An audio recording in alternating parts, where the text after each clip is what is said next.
yourself, kind of where you're calling from, and what brought you to our call today.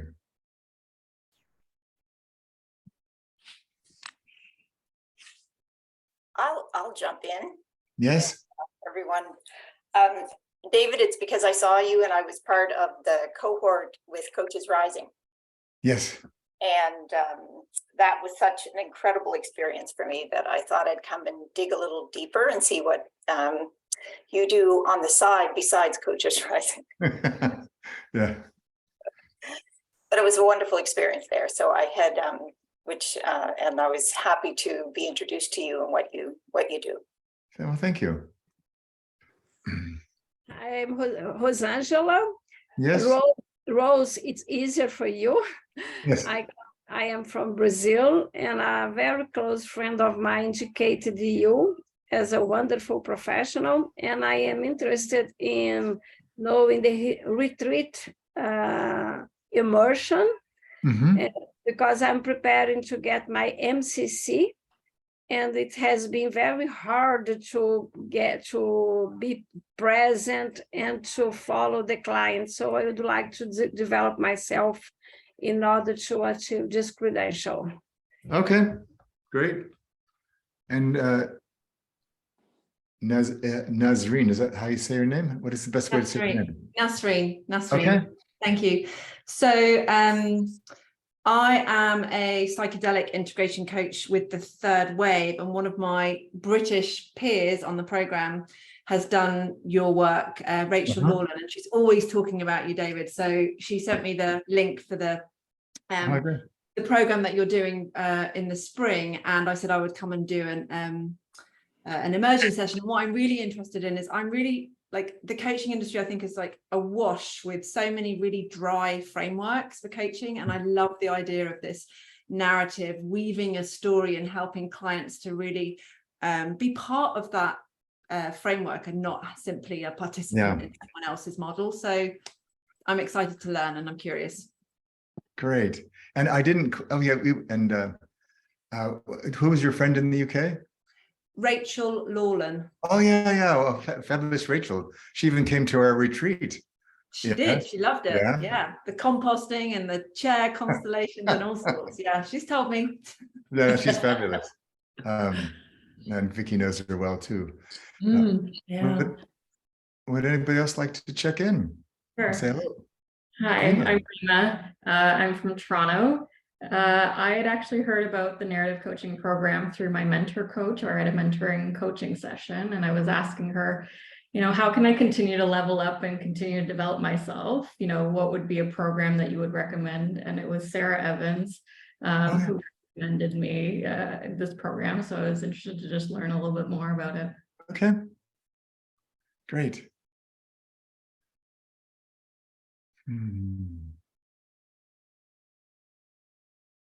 All right, and you're always welcome. If we have the time. Yeah, Catherine, go ahead. Hi, David. Hi. I just stumbled.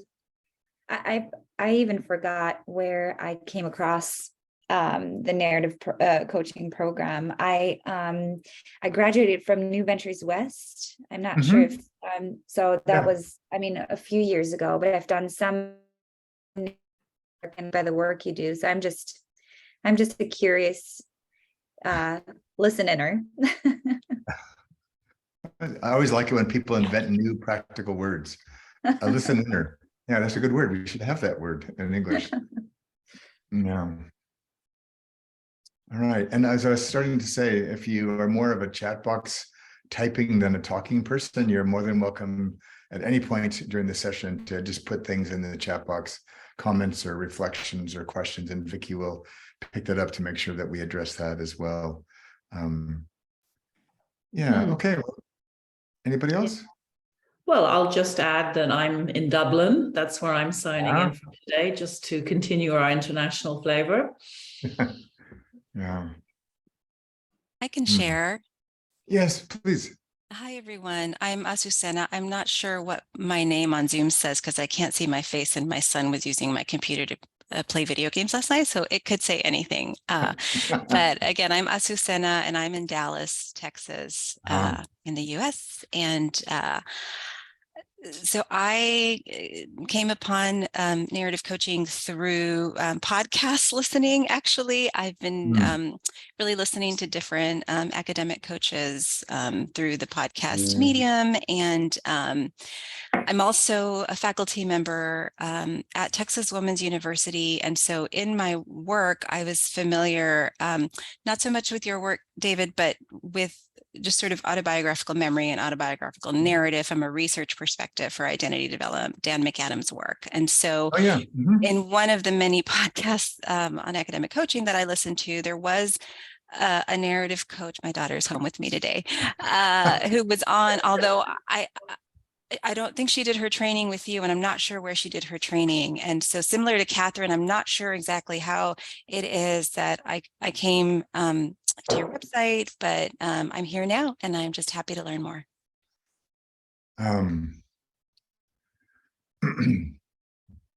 Yeah, so a lot of the narrative coaching work grew out of my dissertation like 20 some odd years ago, and Dan's work was a part of that. And there's a lot of the narrative theory and narrative therapy sources to kind of build some foundations for what we do in narrative coaching.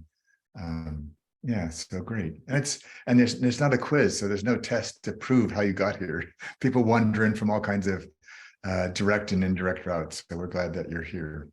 All right, so I'd like to just share a few slides, and we'll kind of introduce a few practices and sort of give some context, and then we'll kind of move on. I'm conscious, I think it's Carrie, or my eyes are not really doing well this morning. Is it Kenny? Is that how you say your name? Kimmy. There's an M. I see. It's so small, I can hardly even see. There we go, Kimmy. So I see that you might have to leave. Is there anything that we can help you with in this first bit before you might have to leave for work? No, it's fine. I'll be a listener. I'll cover the full captions used. All right, great. All right, well, let me just put up some slides so we can use those. There we go. I've signed up for the narrative coaching, so I'm hoping that I'll get more over time anyway. Oh, yeah. Good. Yeah, and so to one of the sort of check-in points that was made, one of the things that was really important to me from the very beginning with narrative coaching was I wanted, both for the coach and the person being coached, I wanted it to feel like a natural human conversation. The last thing I wanted was for my clients to feel like they've been coached. And my most common piece of feedback, and when I used to do live programs when we could travel more, was to invite coaches to stop coaching. And we just say, please stop coaching. Just pay attention to what's happening in front of you. And oftentimes we get so eager to do our work that we miss out on a lot of what's actually present. So I wanted to feel to some degree like an intentional campfire. It's not a wandering conversation. It's not a casual conversation per se, but I want it to feel natural for people so that they can feel like they can just be themselves and not have to fit into our coaching formulas or fancy words, or etc. And the same is true for all three of our programs. I want it to sort of feel that same way, and we'll talk about the programs. And so it's always good to start with a little bit of poetry to begin our session. So I'll begin with this one for us today.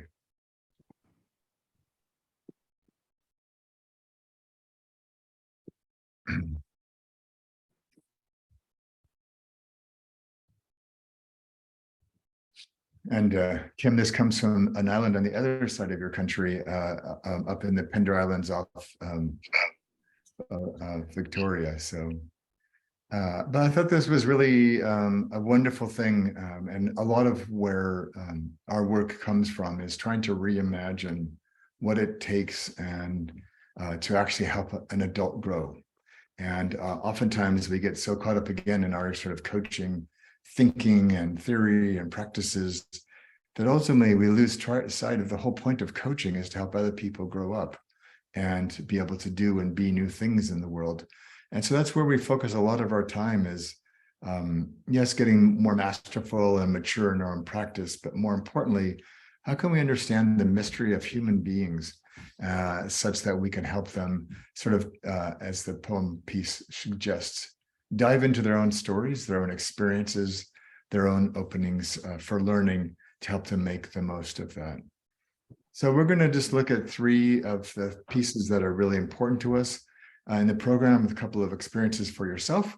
Again, as we go along, at any point, you feel free to stop me, raise a hand, put something in the chat box if you have any questions or thoughts, both about what we're doing and or about how they relate to the programs. But these are 3 of the things that are important to all of our programs. One is the recognition that without the ability to self-regulate well, which is not easy these days, it's very hard for anything that our clients learn in working with us to stick, because it's like trying to build a house without a foundation. And so a lot of our work, especially in the beginning, where a lot of the more traditional approaches to coaching or training or the like, starts with an agenda and an outline and a curriculum and outcomes and all these pieces.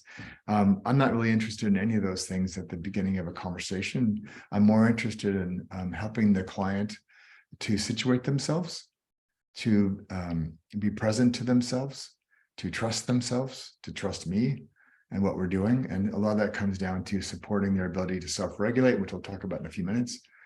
The second thing is that a lot of our graduates report that one of the greatest takeaways for them of the programs was the ability to work with greater ease. When I started coaching 25 years ago, I might have 2 sessions in a day and be exhausted. And it was back before there were a lot of coaching books, and we were kind of making it up as we were going. But I just found that I was just trying so hard to be a good coach that I was exhausting myself. And now I can run multi-day retreats, multi-day programs. I can coach all day. And yes, I'm full and ready for a rest, but I don't feel tired. So we'll teach you a lot about how to work with greater sort of ease and grace for yourself and for your clients. And lastly, particularly in our ID program, we're going to upend a lot of our long-held assumptions about how learning and development actually happen, to show you a better way to do that. And then we'll just have some time at the end to take any questions you have about any of the programs. So this is probably the simplest summation of the philosophy that underpins everything that we do.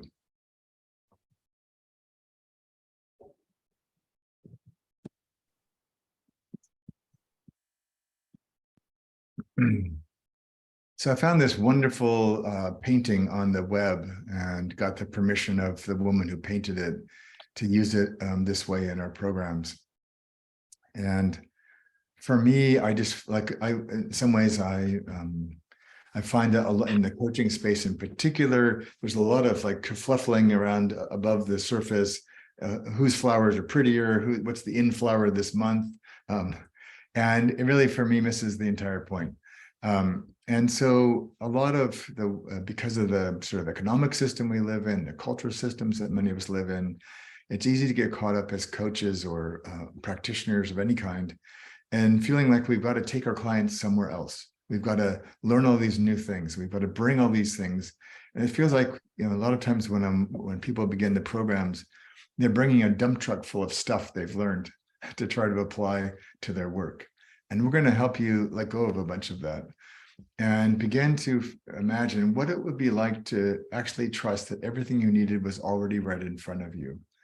And what it does is it stops us from worrying about trying to agonize over the next perfect question or trying to understand exactly and everything about what's happening for this client. And what I found over my early career was I ended up just sort of thrashing around and just stirring up more mud. So the water wasn't clear. I couldn't really see any better. And when I started to relax and not do that, I could actually see so much more of what's happening for the client. And so the same thing for themselves, that they want to, one of the things you may know, we don't do a lot with goals in our work. We use them if it's useful to a client, but that's not very often. I've never in 25 years had a client come to me and say, I need more objectives and goals. I don't have enough of them. they're trying to get rid of them. They're trying to figure out how to address them in a different way. And so the lotus flower knows exactly how to grow. And we don't need to make it grow or help it grow, really. And so we're trying to help our clients do the same. What is the narrative pattern? What is the somatic pattern around that narrative that sort of keeps generating these same outcomes in their life? And rather than trying to trim up the flower or kind of work way above the surface, we just help them drop into their current experience of telling their story in terms of what it might reveal for them about what's really helping to what's shaping what they're working on with you in coaching. So a lot of our early part of all three of our programs is really helping you explore this philosophy, try it on for size, see how it fits for you and how you might want to integrate it into what you already do as a way to allow you to approach your clients a bit differently. Yeah. So before we get to the practice, I wanted to see if there's any sort of reflections or questions about this, and then we'll give you a couple of the practices that we use in our programs.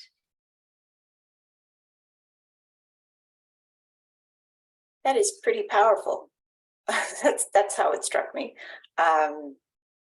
It also reminds me, David, this is, not to reflect on another program, but I know you're there and part of it, the Coaches Rising, but there's a poet, David White, from, and his The Road to San Diego. Is that to Santiago, yes. Santiago. So that just reminds me of that, in that that notion of his poem where I think there's a statement that says, you were going that way anyway. Like it's sort of like, it's like you don't have to pick up any more tools than you have. You were, you were going that way anyway. And it was just, there's something that sort of, it's like the two pieces together, kind of that trust, and that you have something already in there that just, maybe there's just, moving things out of the way or making your muddy waters clear maybe is a part of it. So I see kind of like these two pieces of that locket. That's very cool. There's that image in my head of a locket or two pieces of something that broke apart and now they're back together. So thank you for that. You're welcome. We like to think of ourselves as the Marie Kondos of coaching. We're trying to get rid of anything that doesn't provide meaning and purpose for our clients. And one of the sort of, again, I find that there's sort of a strength that comes from the humility of our work, that we imagine ourselves just coming alongside somebody who's already walking on a journey, to your point, Kim, in the poem. And we're trying to help them reflect on, notice kind of where are you on that journey? What might be helpful for you in the next steps that you're trying to take? And they were changing before they got there to us. They're going to be changing after they leave us. Most of the work that's actually going to stick for them is not in the coaching sessions, for example, or in the workshops we might run, but what they do afterwards. So we take that into consideration in terms of how we design our interventions. So thanks. Anybody else want to share any reflections or anything that's come up for them? I'll share. It's please. Really beautiful, and it's very similar to the process for working with psychedelics. Actually, they use the analogy of the lotus flower, because it grows from the mud, and at first you need to really kind of make sure that the mud is fertile and it's got all the nutrients. So there's all that sort of self-regulation first before you would then dive into like a deep experience, for example, that would then allow the blossoming and that mysticism. So it seems to marry really beautifully with this, what I've already sort of have learned through psychedelic practice. So. Yeah, and again, it goes back to the, in that domain, the purpose of those journeys done well is the integration. It's not the journey itself. The journey itself just opens a door that our egoic mind often can't open by itself. Done well, you can actually help yourself navigate them, and having the support. And so in many ways, we're doing something similar to, as you said, to kind of opening doors for our clients that they might not be able to open themselves or might not even see. And then, but again, they need scaffolding and support from us to kind of go do that. I think that one of the things along those lines I've learned over the years is I think I was really more ambitious when I was starting out as a coach for my clients. And now I tend to, as I'm more sort of aware of what it actually takes to change, we tend to now focus on fewer things in coaching, but we go more deeply on the few things we cover. Again, most of our clients, like many of us, are overwhelmed half the time trying to navigate a very uncertain world. They can't hold in their mind what they could hold in their mind 2 years ago or 3 years ago.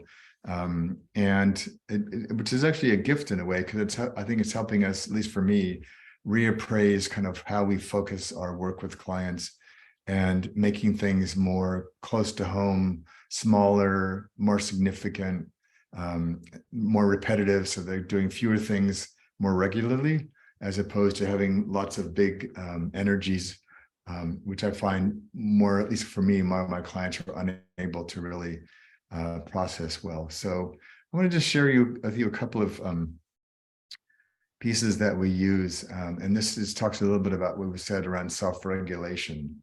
So I'll let you read that.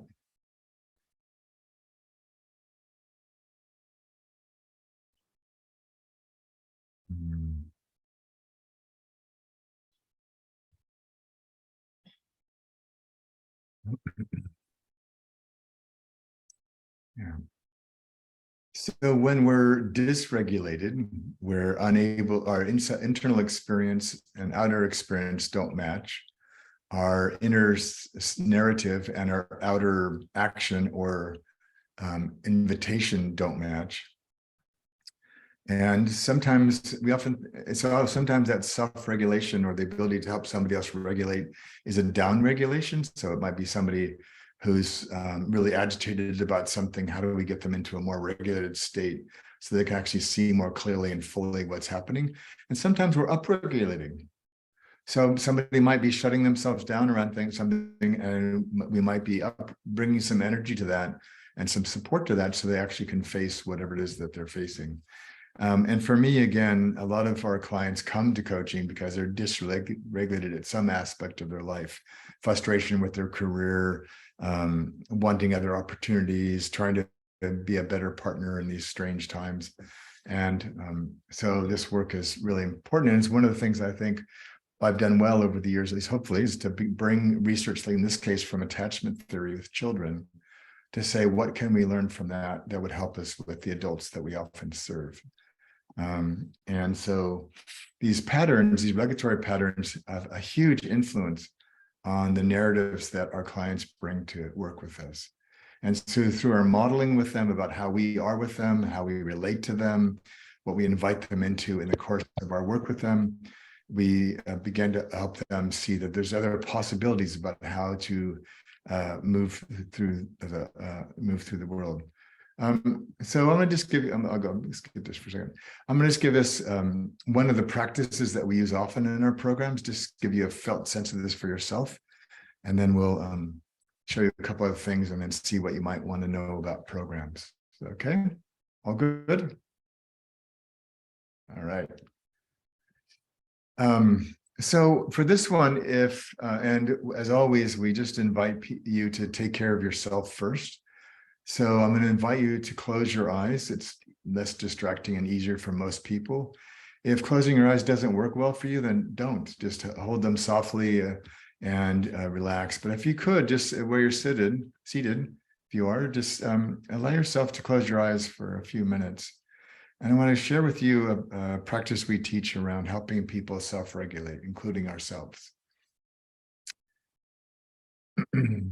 So as you sit there, I'd like you just to notice where your body comes in contact with other surfaces, including the back of your chair, the bottom of your chair, and the floor.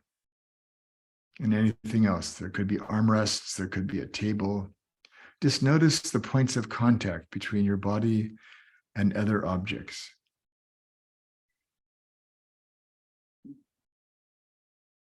And just see if at those points you can bring a little bit more relaxation. Maybe move around a bit, find yourself, how can I be as comfortable as possible.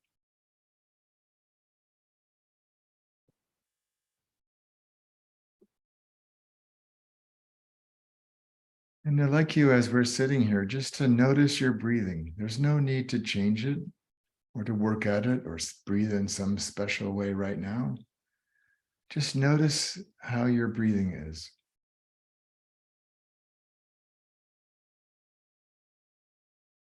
Are you breathing through your nose or your mouth?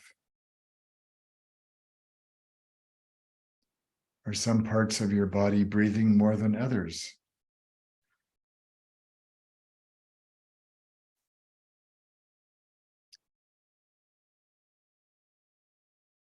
Does your breathing help you become aware of any tightness in your body, particularly in your stomach or your chest?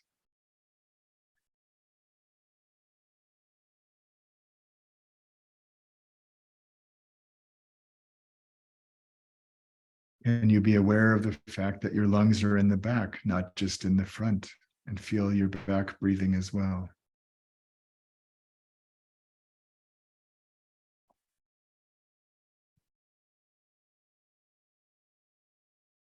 And from this place, I'd like you to bring into your mind's eye something that you have found challenging in the last few days.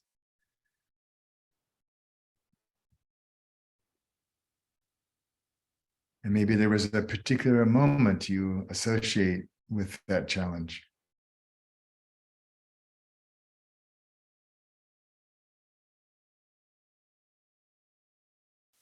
As you think about that challenge, what story comes up for you? What is the story you tell yourself about it?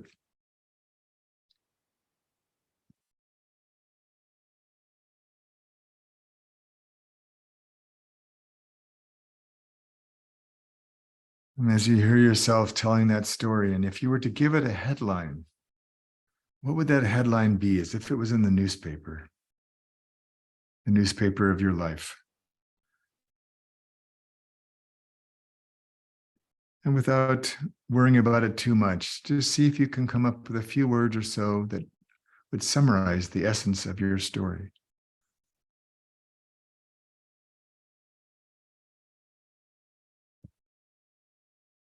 And as you feel into the story, notice if anything starts happening in your body. Maybe you notice a slight clenching in your fists or a tightening of your jaw.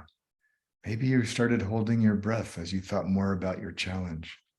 How is your challenge expressed in your body?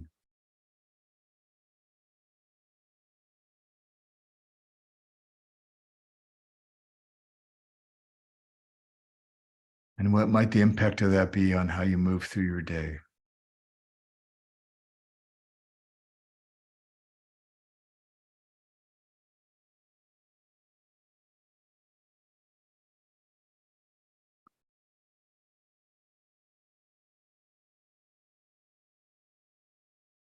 Now I'm going to share with you a practice to kind of help yourself with this.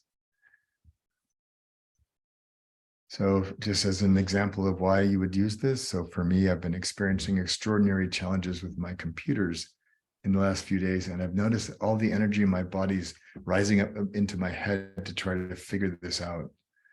And so I've been using this practice almost hourly to help me come back to center again. So for you, what I'd like you to do is as you hold in your mind's eye this headline to your story, the emotional and somatic experience of this headline and your story about this challenge.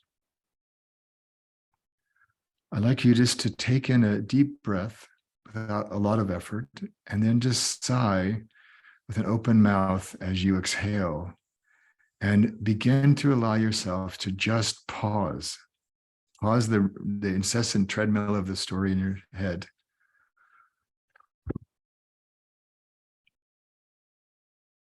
And just allow yourself to pause.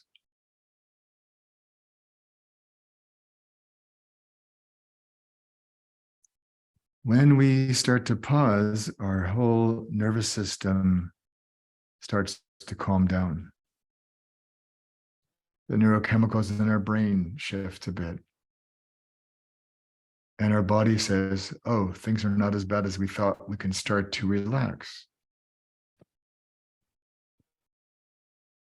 when we pause, we start to quiet our mind. So it doesn't have a death grip on what it thinks is happening or what we should do about that. And when we pause, like I said, when we pause our mind, our body follows suit and starts to relax. And when we start to relax, a couple of really important things happen. One, we're less defended. Two, we're more able to connect to our heart. And three, we're more able to take new perspectives and trust. So just start to notice what's happening to the story in your head as your body and your mind start to quiet and rest. Notice maybe your heart's opening a bit. Maybe you're starting to realize, oh, it wasn't really all their fault. Or whatever your story was, see what starts to change with your story as you start to relax. And then lastly, as you relax and your body relaxes, you start to be more able to access your own inner wisdom from throughout your being. And when we're able to do that, we're more able to speak what is true for us about our experience, about what we want, about how to be with others in new ways. And as we start to open up, we have so much more available in terms of how we live, how we interact, how we relate. And we can do so with a much greater sense of integrity and authenticity, accountability, wholeness. And so this practice is really whenever we notice ourselves feeling dysregulated, just to pay attention and notice what's that about? What story are we telling ourselves?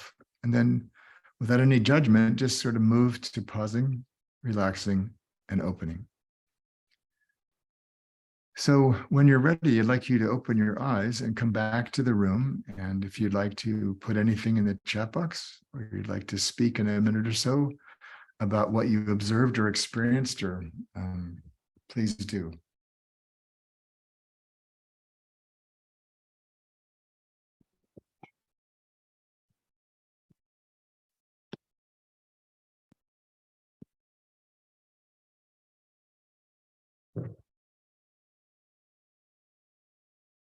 So Vicki, I'll let you track the chat box, and or if you want to share yourself as well. Yeah, well, Rose has said she felt a disconnection between mind and heart. Okay. So one of the practices we teach in the narrative coaching program is designed specifically to help with that. Kim's feeling more compassion for what she's doing, procrastinating on a big piece of work. Yeah, and Rosa said, yeah, I use my mind to protect my feelings. Don't think you're alone there, Rose. Yeah.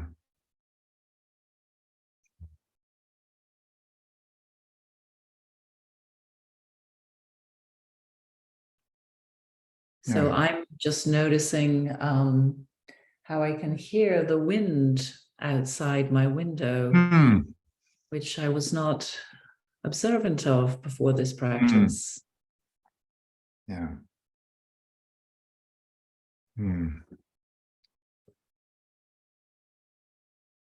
Yeah, so Nazreen said a slow dissolve of the emotional charge of judgment of my mother. But it quickly rose again when I got into my head. Yes. Yeah. Yes. Azucena, have I got that right? Yeah. She says, I kept changing my headline, uncertainty crept in. Yeah. It's part of our narrative that we have to get it right. Yeah. Yeah.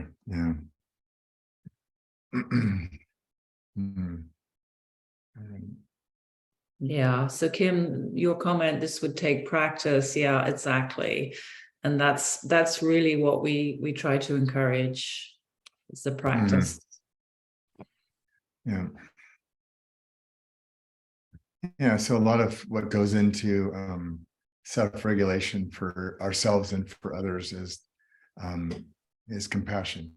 Noticing when we're in judgment or don't want to accept certain things or don't want to feel certain ways or don't want to think certain things. We just sort of winnow away parts of ourselves. And so if a client is going to take on a new behavior, a new mindset, they're most likely going to have to access new parts of themselves that they often may not bring to their life or their leadership or whatever they're doing, and which is not easy. It's not easy to change as an adult. And so I find this is just a tiny little practice that comes sort of adapted from a dear friend of mine, Gregory Kramer, who's a Buddhist teacher. And I use this often during my day. You can do this in 1 minute, just as a reminder when you feel yourself getting hijacked by something. And one of the things we recognize is that we can't do for our clients what we can't do for ourselves. So if we're uncomfortable with holding or being with strong emotions, and we have clients who come in and have strong emotions, it's more challenging. If have done enough of our own inner work, which we do a fair bit in our programs, particularly in narrative release, then it becomes much easier to just be with people however they are. Yeah. All right. Anybody else want to share anything before we move on?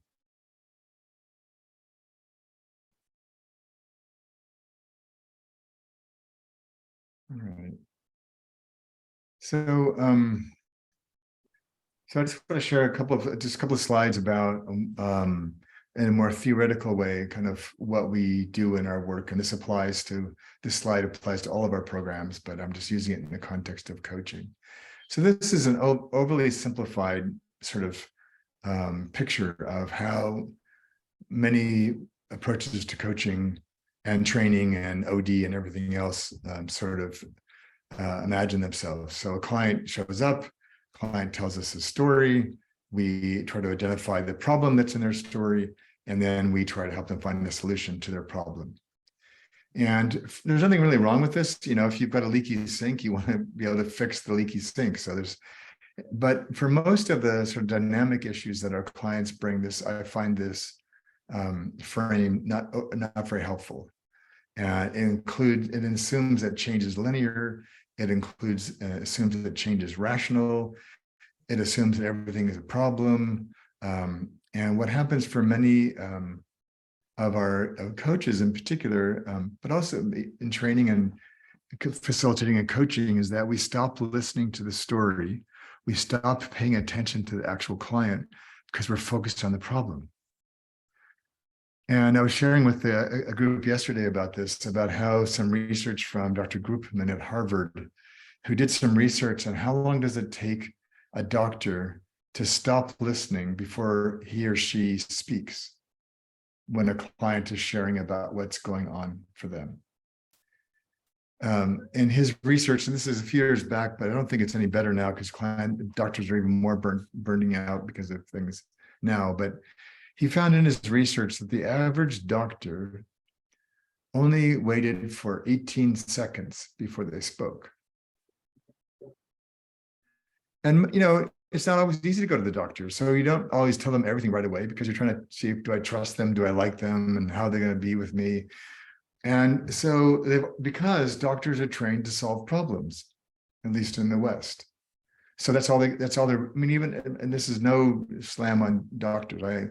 They work in systems that often perpetuate this very problem. And many of them do care very, very much. And if you're really clever about this, you can find doctors that don't think like this. But in reality, there's only listening to enough clues in the story to assume that they know what the problem is. So they already have the solution at hand. I know how to fix that. And before we get too high on our horses, I'm not sure that coaches are all that much different.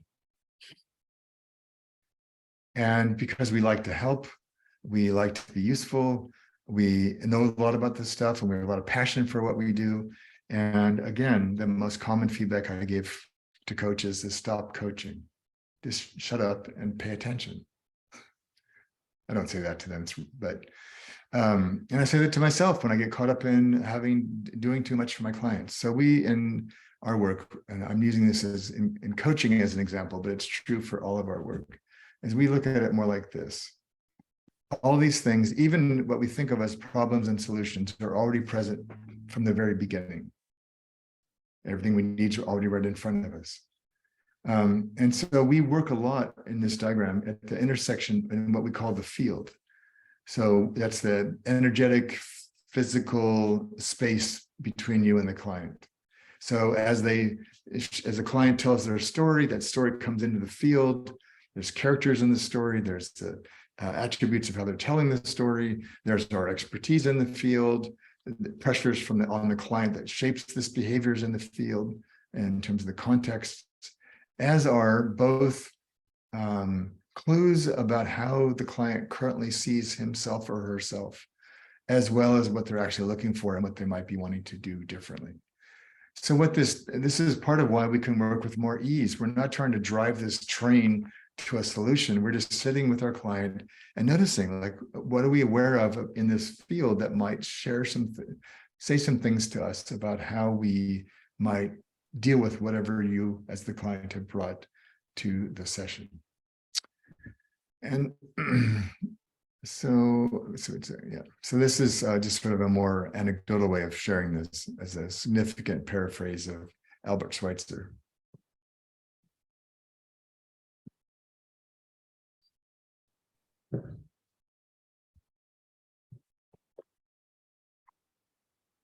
All right, I think where this is next. Okay, so when we can work like this, this is the distinction we want to make.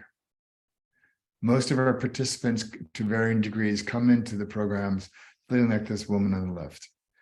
If nothing else, we can get you to do two things. One, if you're going to carry large rocks, wear more sensible shoes. And two, what would it be like to live without carrying giant boulders around? Whether that's responsibility for others, overzealousness of trying to be helpful, feeling like you've got to remember everything you've ever been taught about coaching in any session. And what if coaching just felt like this, riding your bike in this beautiful countryside? And we didn't have to be like the person on the left. So that's one of our aims in all of our programs is we want to support your transition from the left to the right. And it doesn't mean that we don't have access to things we know. Many of us have studied amazing things about people, about coaching, about change, about development, about psychedelics, whatever it is. It just means that in any given moment of time in working with a client, 99.999% of what we know is not useful. So why do I want to sort of crowd my mind and my presence with everything I know? What if I just imagine I put it in my back pocket and pay attention to what's unfolding in this session? And then I might say, this piece I know about habit formation might be helpful here. Or I'm noticing the client is trying to sustain some things they began in working with me. So what do I know about sustaining behavior change? Oh, yeah. And so we're bringing the resources we have available to us, regardless of whatever background we have, but we're using it as the moment requires, not as a way to bring that through the entire conversation. All right, so I'm gonna just stop here for a second and see, I think the next slide. Oh no, sorry, I can't forget this slide. Part of the technical systems, I can't even access my printer at the moment, so I meant to have a copy here, but I don't. So I'll let you just read this, and I want to explain this. I've forgotten about it. This is for those of you who are interested in our IID program in particular. So we use this analogy a lot in our integrative development program, which I'll explain just in a minute. But if you were like, and it's winter, imagine it's winter and you go with your family or friends to a ski resort, and so you're not really much of a skier yourself, so maybe you're just gonna walk around and you walk by a beginner ski school. These are people who have never skied before. So you'll notice, so let's imagine that these 6 people were all in the same class. So we have three people at the top of the hill. We're not skiing. They're talking to each other because one of them was laughing so hard she fell down. And there's a guy on the right who probably spent a lot of money to buy all the latest trendy clothes, and he's standing there trying to look really cool. I'm making all this up. I don't know who this guy is, but that's the story I'm making up. None of them are skiing. Why? Because they came to this class to learn how to ski, as opposed to these two wonderful young people who just said, Mom, Dad, whatever, dress me up. I'm skiing. And their only mission is to go down the hill and have fun. And so they're off because they're not very tall. They have helmets, they're padded, they fall over, not much happens. They get up, they go again. And whereas the adults their mission is very different. Their only mission is, I don't want to fall down, I don't want to look stupid, and I don't want to hurt myself. So they're more interested in learning how to ski before they ski, in a way, whereas the kids want to just ski. So which group do you think learns how to ski faster and better? It's not the adults, the kids. Why? Because they're skiing. You can't learn to ski by standing at the top of a hill or taking 27 lessons or watching great skiing movies. So one of the things we do in ID is get away from the fact that this sort of assumption we've held for centuries, that giving people information and helping them learn how to do things enables them to do them better. The vast majority of the content that we so proudly put together for training programs has almost no impact on behavior. And so in our programs, and in particular in ID, we sort of help you reverse the paradigm of learning and then doing by inviting you to do and then learn, which is very challenging for adults. So one of the things that we do that for is because one of the reasons why adults don't change at work through training or coaching or whatever as much as we would like is because they've got no safe place to practice outside of maybe their coaching session with you, which is 1 hour every, whatever, 2 or 3 weeks or something. And so when I haven't done a traditional training program for a company for probably 7 or 8 years, and I'll never do them again. And so when we create trainings now, they're basically all practices. They're just practicing things that are actually part of your daily job, infusing what we know about whatever the topic is into helping you actually do your job, whether it's supervising, running meetings, giving feedback, presenting. So we're going to liberate the 5-year-old skier in our adult participants and make it safe for them to engage in what we call serious play, which is to be sometimes a bit outlandish, to improvise, to break through some of the stigmas that they've had for themselves about how you're supposed to do things, and encouraging them just to go do them in a place where it's totally okay to fail. All right, so I'm going to stop there, and I want to share a little bit about anything you want to share about any of these last few slides before we kind of shift gears and talk about the programs themselves.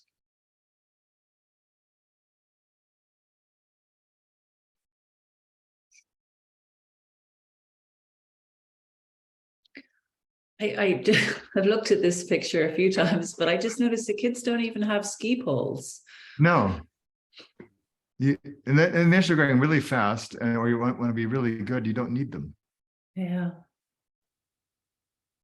They're not required for skiing unless you're needing to kind of pivot off them going really fast, or sometimes they can be helpful on a steep hill, but they wouldn't know what to do with them. So, yeah. And yeah. Other thoughts or questions?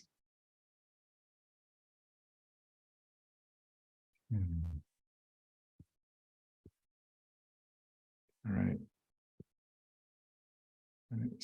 Yeah. So we have sort of 3 programs that are sort of following along this sort of theme of bottoms up, but so we had a pilot for our narrative release program last year.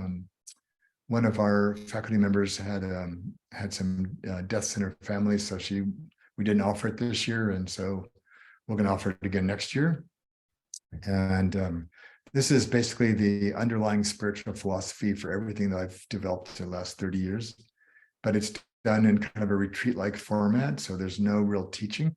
And the main piece here is that rather than sharing with you what we know about things like narrative coaching, this is really about developing yourself to be capable of standing in the unknown with your clients. And we live in a time when so much feels really uncertain. We're not quite sure how to get out of these messes we've created for ourselves.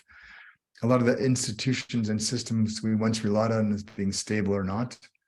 And so we're building this program, rather than teaching you about things like trauma or shadow or grief, we're going to help you learn how to be with them. And so this is across 9 months. It's, like I said, very retreat-like. There is no certification, but it's a really powerful way for yourself if you want to just learn how to increase your capacity to work this way, both in the field with your clients, but also at threshold moments like around grief that I think are increasingly going to be part of what our clients need from us.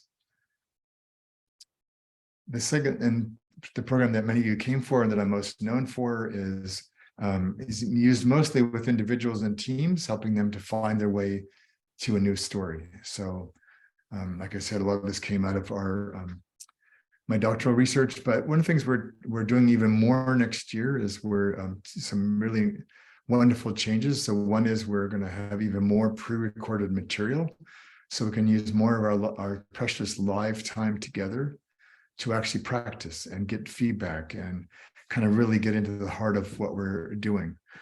We're also, for the first time next year, Vicki and our other two NC faculty, Anne and Allison, are putting together our first ever graduate programs for narrative coaches who have graduated in the past. There's a number of thousands of them. And we're offering some supervision groups using a really cool new platform that one of my clients runs. And then starting our laboratory in January, which would give you as a student a chance to mingle with graduates and who in a variety of ways to kind of learn from their own journey with narrative coaching. So this is a wonderful program and one I'm very proud to keep bringing back to the world. ID grew out of, years ago, I started getting clients who said, can we scale narrative coaching to the entire organization? And I said, well, yeah, but coaching's not really the only frame or the right frame for all of that. And when I started to dig into what I was starting to do, I started to realize that some of these projects, like for the state of Oregon where I was living, for companies like Nike, they basically said, just come be David. We don't want to like a silo, like be a coach or be an OD consultant. And so I would use my skills around narrative inquiry and observation and be able on a given day to often move between a number of other roles. The most prominent were an integration of organizational development, training, and coaching into one practice. And I started getting some really fascinating results for that. So I started doing more and more of that. And then I started to realize that what I was really doing with that, those were convenient labels, but what I was really doing for that was helping organizations or groups learn about themselves and learn how to self-direct their own learning. So I went back and I'm working on a book that will be out in the middle of next year on ID, and it's really the capacity to completely reimagine how would we build adult development and learning into workplaces as if they were all 5-year-old skiers.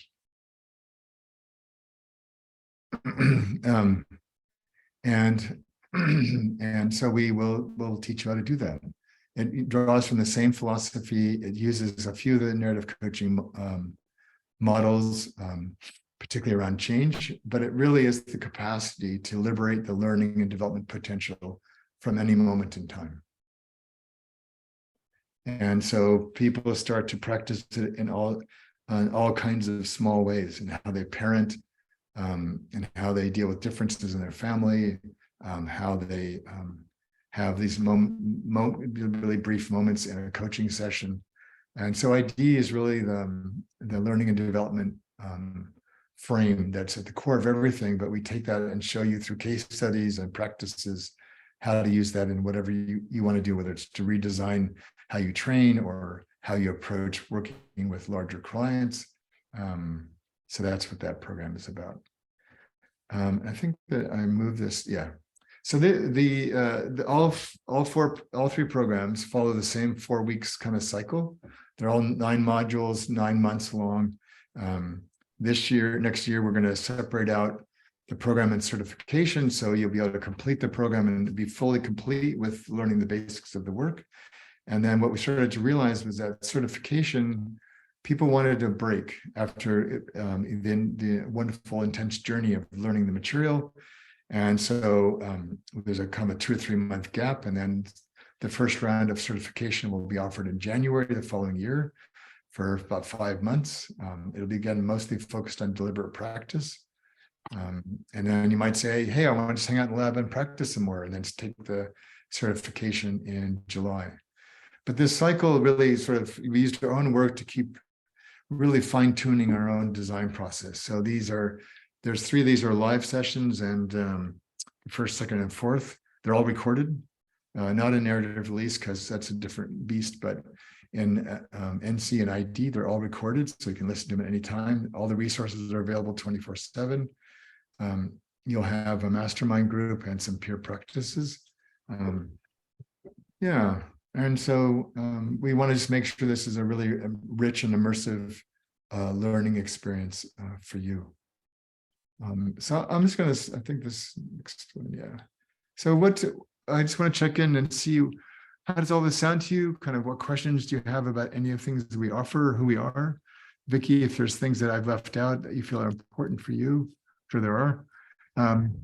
You're welcome to jump in here as well. It'd be great.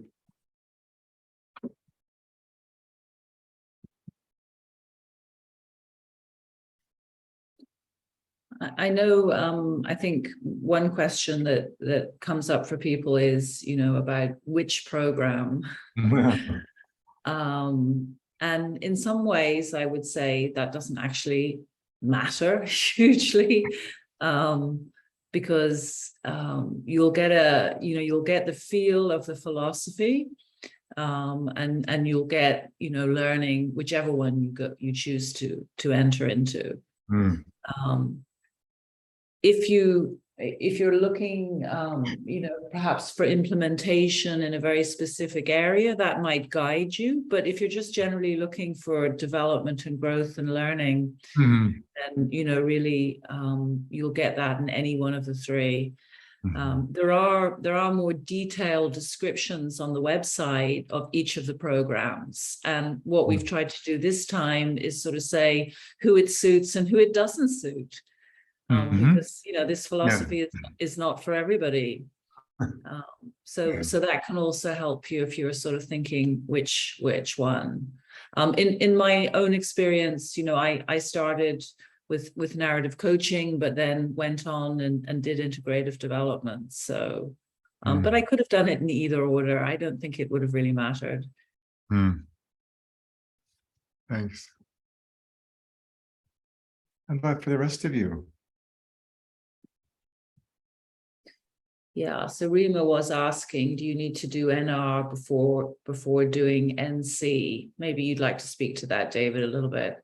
Yeah, well, the easy answer is no. So it's always sort of an interesting dilemma about how to present graphics, but it's at the bottom of the 3, not because it's first, but because it's the one that fundamentally is the foundation for the other 2. And you might not appreciate it as much if you hadn't already tasted what it looks like in action through narrative coaching or ID. So most of the participants in that program will have graduated from one of our other programs. It's not required. You could come straight there if you wanted. Maybe you don't want more content, or you're happy with your practice and you want to come just work on yourself, then great, come. You'll be fine. But it's not required for the other programs. One of the things we're doing this year, next year a bit differently, is that a lot of my approach to this came out of teaching coaching skills inside organizations. And when I started that, I got really frustrated because I felt like I was doing pretty good programs, but I wasn't really getting the kind of impact I was hoping for. And so when I thought about what can I do differently, I started to realize that a lot of people, you know, are enjoy being a manager or enjoy being a leader. There's a lot of pressure on them. They have a lot of things to take care of, but they were bringing kind of a traditional, like maybe manager mindset to coaching, which is I'm responsible. I have to fix things. I have to make sure everything works. And it was very hard for them to transition into coaching, which requires a different mindset. So I started to realize that really the only place to start was to help them appreciate what a coaching mindset was and how they could start there, and how the world would seem different and the coaching skills we were teaching them would be different. And so we take the same approach, but one of the things we're doing differently next year is we're kind of shortening the philosophically oriented mindset parts of both ID and NC, shorten it a bit to create more space and time for practicing the actual skills.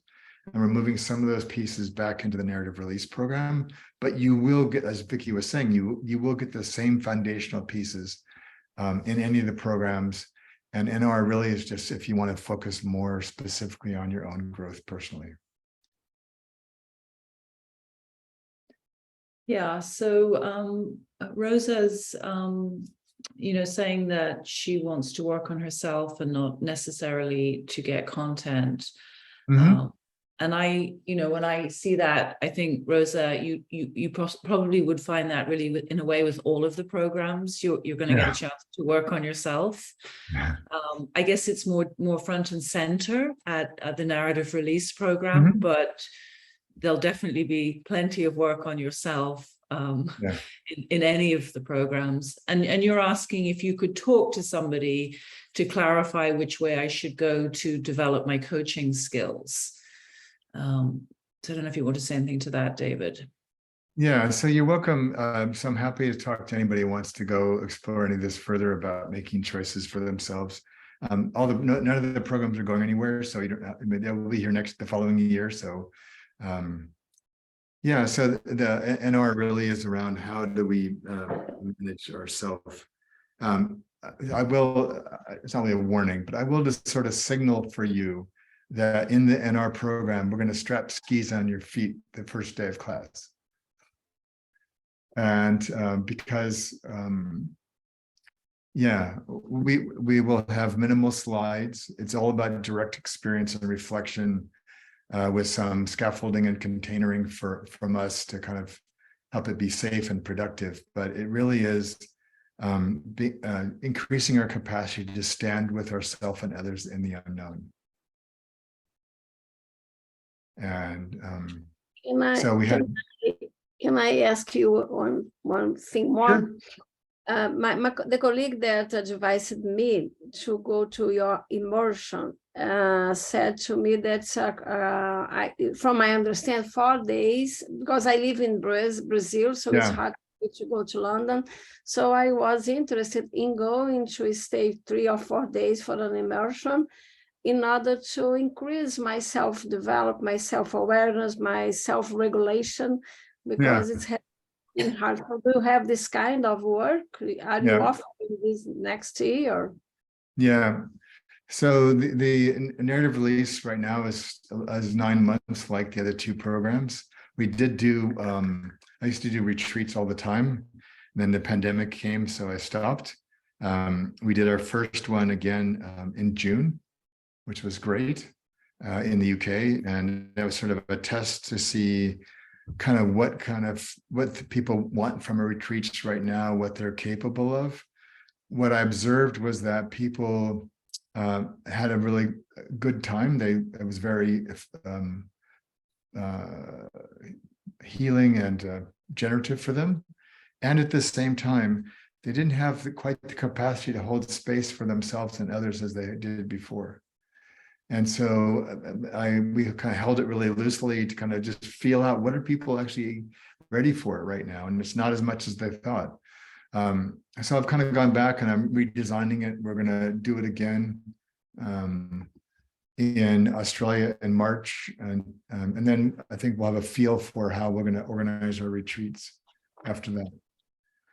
But for now, you'll get smaller experiences of that, with Angela, in the narrative release program. So every session we have, and that program's a bit different. There's no certification, nothing's recorded. I mean, in terms of our live events, because you're either there or you're not. Because it's more intimate, it's more open, and so we don't want those videos floating around. But in that, you'll have a lot of structured practices and dialogues. You also will have, whereas the other two programs, which are more content focused in some ways, have a mastermind group and peer practice triads. The narrative release program, you'll be put in groups of 4 in your time zone, and that pod will be kind of your core experience as you move through the 9 months. So it'll be like your own private retreat in a way, with a small group of people. So that might be a good fit for you. Okay, thank you. You're welcome. So we had a couple of people that joined us, but I think it's Pat's come, and yeah, we had Richard briefly, but he's left again. So yeah, welcome, Pat. Hi, thank you.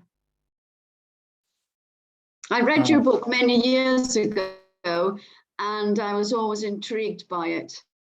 And so now it's good to see you live and to hear you. Great. Is there anything? Yes, Vicki. I'm wondering, we're in this odd week, David, where it's the time difference between Europe and the US. So yes. I think probably we're about an hour and 10 minutes in, Pat. So good time to ask your questions now. Yes. Yeah. Hey, oh gosh, I thought it was at 3 o'clock. I thought, oh my gosh. No worries. I have this twice. I'm so sorry. I'm very late then. It's totally fine. I have this twice a year. Once with Are you wrapping up now? We've got 20 more minutes. You've got plenty of time for any questions you might have. Yeah. Oh, and here's Colin as well. So there you go. You're not the latest, Pat. Is Colin from the UK as well? He's from France. Okay, well, okay. So it's that time difference. I had on my email 3 p.m. You see, that's why. Yeah, I have this twice a year, once between Europe and the States, and once between the States and Australia, where there's a week-long gap where the time changes are different. So, yeah. Hey, Colin. Okay. Hey, how you doing? So we've got about another 20 minutes. I just want to see what any other questions any of you might have about the programs, or which one might be the right fit for you. Anything else that's on your mind or your heart that you'd like to share or ask? I do have a question about the narrative, the words narrative coaching. I'm interested in the narrative. I mean, I write short stories, so that's why I got attracted to the title narrative. And reading your book, I mean, I was very impressed, very well founded, very well researched, which is what I liked.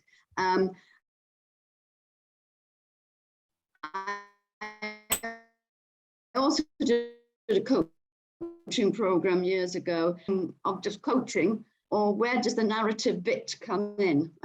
That's a bit I'm questioning. Where does the narrative bit come into the coaching itself? Is that what you're asking, Pat? Yeah. All right.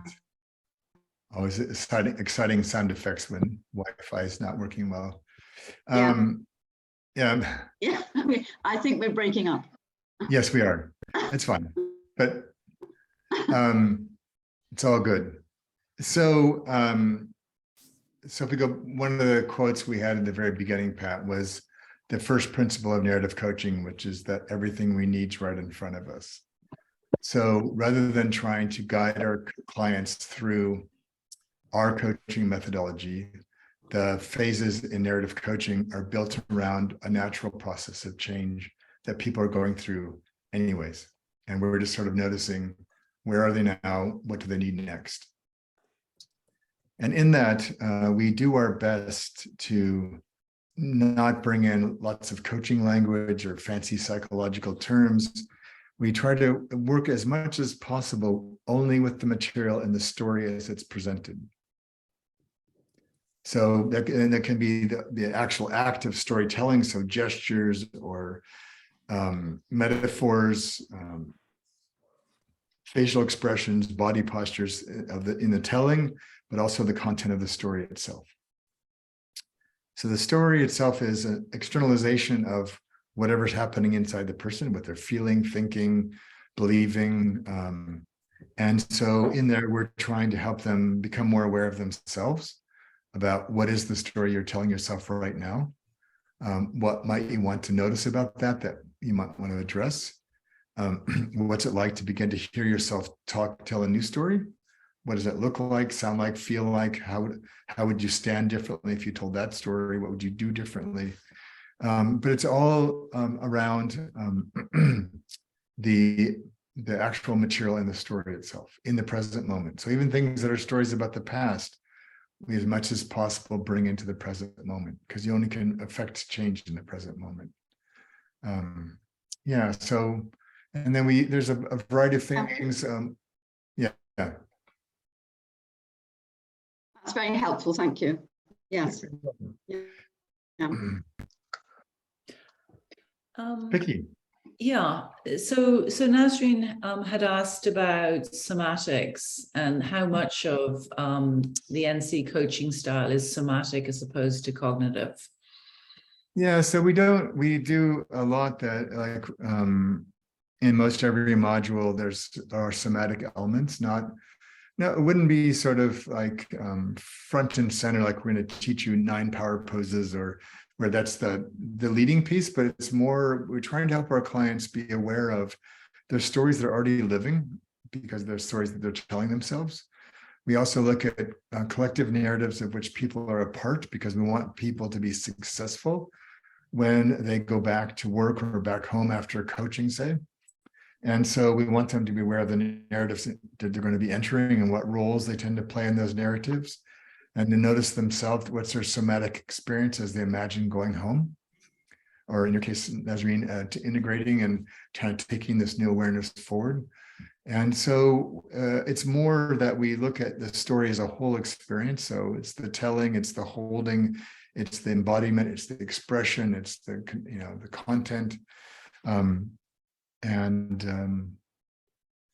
Yeah, so we will give you a lot of practices for yourself. Like, what are you aware of when your clients are telling you stories? What happens for you in your own lived experience? How does it affect how you coach? How do you invite clients to pay attention to their own lived experience as they're telling that story in the moment? And one of the things that going back to the skiers, the second phase of narrative coaching really is about allowing people or inviting people to have new experiences.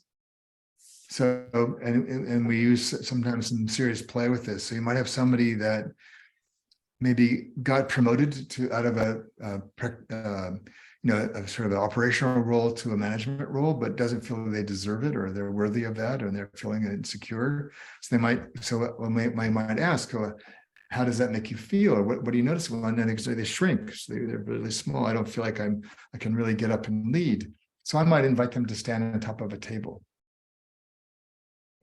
and say, how does this feel now? Not that you have to be tall to be a leader. It can be any size, but to give them an experience of, wow, what's it like to actually be able to see everything and do everything?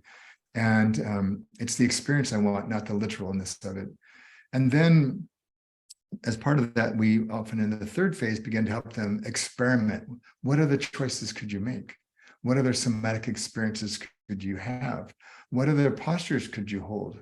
What other gestures, whatever it takes to let them start to, again, have that felt experience and the safe place to practice new options. And that's all through, it's not in your head, it's all in your body.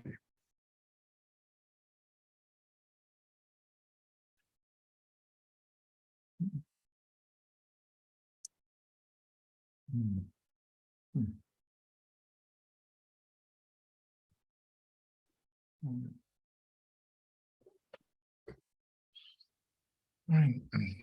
Is there anything else that feels important to you today that you'd like to bring up while we're here? Sorry, can I say something? You are. I saw in another email, and I can't remember the names of these things. There's narrative something, and it's when you talked about walking alongside somebody, whatever that's called. I've just seen it 2 seconds ago, so I don't know, can't remember the name. What's that called? It's called narrative release, and that's right. Yes. And it's the philosophy that underpins all of our programs, and it's more of a retreat-like experience for people. And you'll get parts of that at the start of both narrative coaching and ID. And if you want, so really, you have to do it's part of the narrative coaching, basically, as a tool. Yes, and then if you want only that, then you can come to the narrative release program. But is that in the States? They're all online programs at the moment. We'll do some more events in 2024, but right now everything 23. Right now everything's online. So yeah, that's fine. Yeah. Okay. Where are you, Pat? I'm in Winchester in the UK, so southern England. Yes. And as I say, I've always been interested in the concept of narrative. And one of the things that I've also looked at is I don't know if you know about the power of 6, where you can keep asking, asking questions. But sorry, I'm going to park that. I don't want to talk about that. I want to talk about something where you have a narrative. And sorry, I just suddenly realized I was talking about a different thing. I want to have a narrative where you stand in different parts of the room and you look at it from different places. Is that something that goes on with your program? Yeah, we've gotten it down to only 5. We don't need 6, so we're all good. We still have one of our tools is called the 5 perspective. Forget the 6 business. Yeah.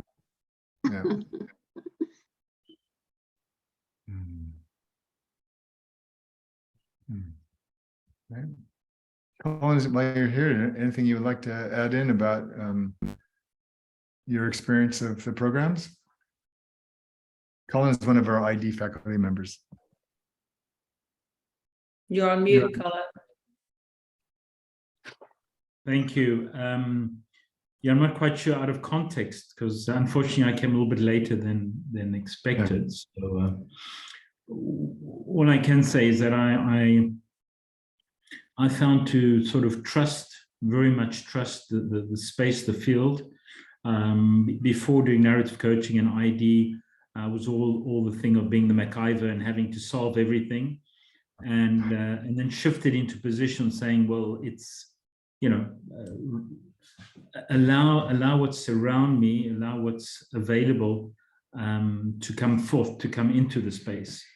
And it was very enlightening because there was less energy was needed to do a lot more. So going deeper, connecting with that, I found extremely valuable. Yeah.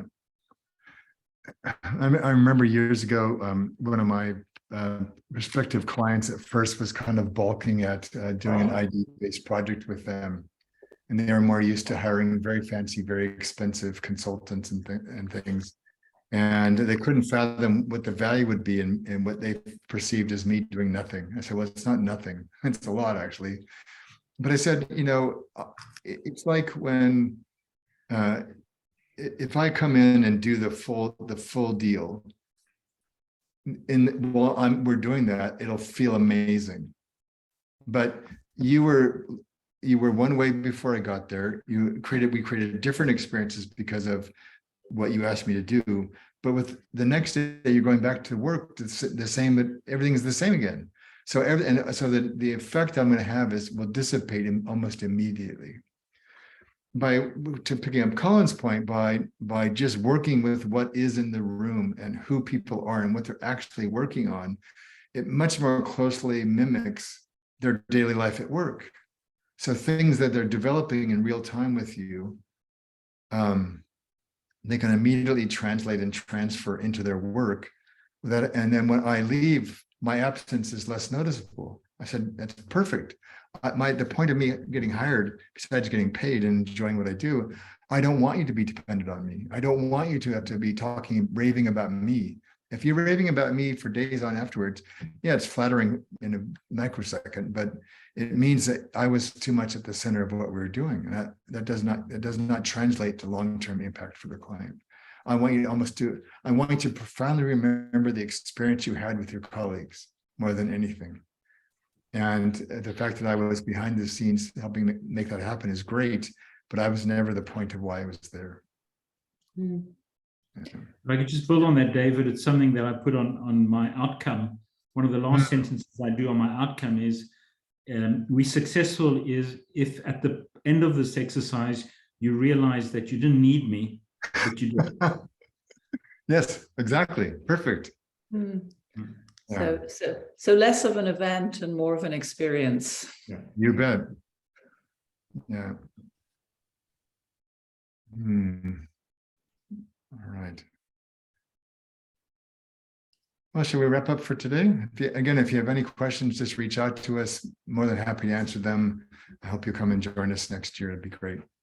Yeah. Thanks to you all. Lovely to meet you. Thank you very much. Yeah, thank You're you. welcome. All right. Be well. Thanks, Vicki. Thanks, Colin.